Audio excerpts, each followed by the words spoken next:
Hello everyone, Radhe Radhe. तो आज मैं एमसीक्यूज़ की सीरीज़ स्टार्ट कर रही हूँ, जिस सीरीज़ में आपको इजी, मुश्किल, एग्ज़ाम चैलेंजेस, हर तरह के एमसीक्यूज़ आपको मिलेंगे। तो अब मैं सबसे पहला चैप्टर स्टार्ट कर रही हूँ, that is work energy and simple machine. क्योंकि हमने रिसेंटली जो है प्रीवियस वीडियो में हमने इस चैप्टर को बहुत ही डिटेल में समझा है। आप चिंता मत कीजिए, एनसीईआरटी सॉल्यूशंस की वीडियो भी जल्दी ही आ जाएगी। तो इस चैप्टर को आपने अभी अभी पढ़ा है तो आपके माइंड में इसके कंसेप्ट सारे क्लियर्स होंगे, तो हम इजी एमसीक्यू से हम क्लियर कर लेते हैं। ठीक है, इस वीडियो में हम 1 to 15 क्वेश्चन करने वाले हैं। ठीक है, तो ये है हमारा इजी वाला वीडियो।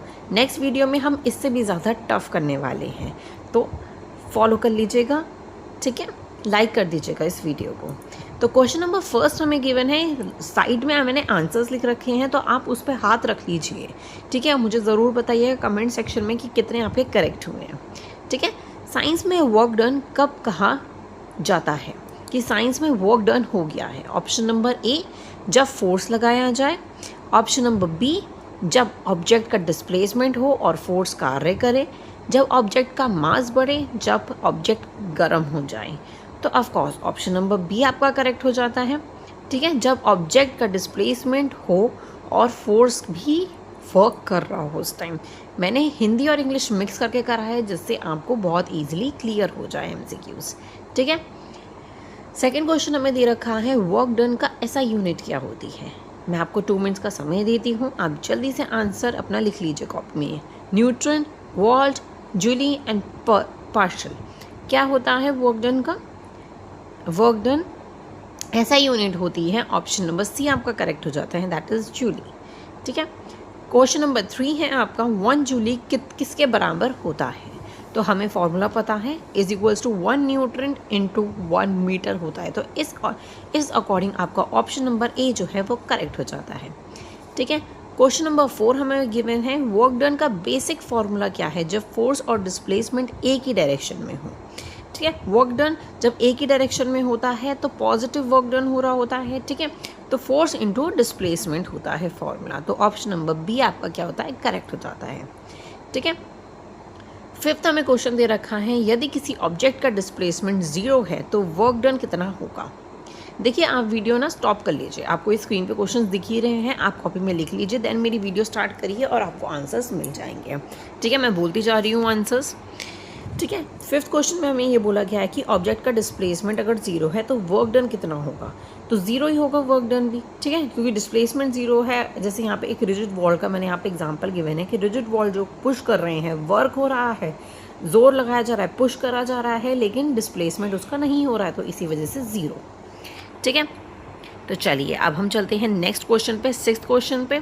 किसी ऑब्जेक्ट पर फोर्स डिस्प्लेसमेंट के परपेंडिकुलर हो। हमने ये कंसेप्ट पढ़ा था, अगर आपको याद हो, कि मतलब ये चीज़ जो है फोर्स ऊपर की तरफ परपेंडिकुलर होता है, वर्क जो है डिस्प्लेसमेंट सामने की तरफ होगा।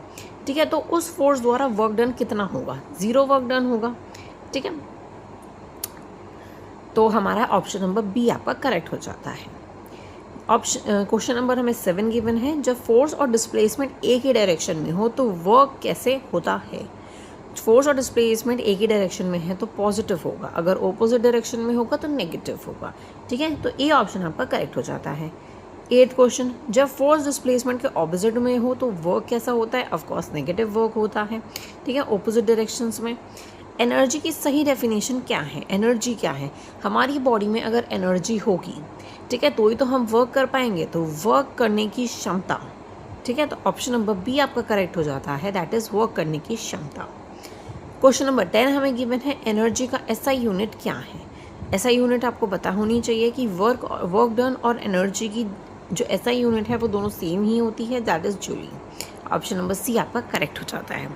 कितने आसान एमसीक्यूज़ है ना, ये आपको लग रहे हैं आसान, लेकिन नेक्स्ट वीडियो में आपको इससे मुश्किल मिलने वाले हैं। ठीक है, 1 to 15 तक हम पहुंचने वाले हैं, 11th एमसीक्यू कर रहे हैं, बहुत ईजी है। निम्न में से कौन सी मैकेनिकल एनर्जी की फॉर्म है? मैकेनिकल एनर्जी किस में आता है? हीट एंड लाइट, काइनेटिक या पोटेंशियल एनर्जी, साउंड या chemical energies, electrical and the nuclear energy. तो ऑफकोर्स हमारा पहला कंसेप्ट जो हमने फॉर्म ऑफ पढ़ा था, फॉर्म ऑफ एनर्जीज, तो उसमें सबसे पहला कंसेप्ट ही हमारा मैकेनिकल आया था, तो हमें याद है कि उसमें काइनेटिक और पोटेंशियल एनर्जी की हमने बात करी थी। ठीक है। मोशन के कारण किसी ऑब्जेक्ट में कौन सी एनर्जी होती है? मोशन हो रहा है तो उसके कारण किस में होगी? काइनेटिक एनर्जी होगी। ठीक है, काइनेटिक एनर्जी का मैंने यहाँ फॉर्मूला भी लिख रखा है फॉर द रिविजन पर्पस। ठीक है, क्वेश्चन नंबर 13 हमें गिवन है, किसी ऑब्जेक्ट की पोजीशन के कारण स्टोर एनर्जी को क्या कहते हैं? किसी ऑब्जेक्ट की स्टोर एनर्जी किसके अंदर होती है? पोटेंशियल एनर्जी क्या कहते हैं? पोटेंशियल एनर्जी या फिर हाइट के कारण ऑब्जेक्ट जो है एनर्जी स्टोर होती है उसे हम पोटेंशियल एनर्जी कहते हैं। ठीक है, ऑप्शन नंबर बी आपका करेक्ट हो जाता है। 14 क्वेश्चन हमें दे रखा है, ग्रेविटेशनल पोटेंशियल एनर्जी का फॉर्मूला क्या होता है? अब इसमें जो है ग्रेविटेशनल पोटेंशियल एनर्जी में एक तो हमें मास चाहिए, एक्सेलरेशन ड्यू टू ग्रेविटी चाहिए, ठीक है, हाइट चाहिए। तो इस अकॉर्डिंग भी ऑप्शन हमारा करेक्ट हो जाता है। आपको फॉर्मूले ज़रूर लर्न कर लेने चाहिए। ठीक है, मैंने चीट शीट डाली है शॉर्ट वीडियो में, तो वो जाकर ज़रूर देखिएगा। लास्ट हमारा क्वेश्चन है, पावर किसका रेट है? ठीक है, पावर किसका रेट है ये हमने स्टार्टिंग में पढ़ा था कि पावर, हमारे अंदर पावर है तो उतना ही हम काम कर पाएंगे। तो of course option number a rate of change of mass, option number b rate of doing work, option number c rate of change of height, rate of change of force. तो force का नहीं हो सकता, height तो ही नहीं, मास भी नहीं हो सकता, तो ऑप्शन नंबर बी हमारा करेक्ट हो जाता है, रेट ऑफ डूइंग वर्क। जितनी पावर है उतना ही काम होगा।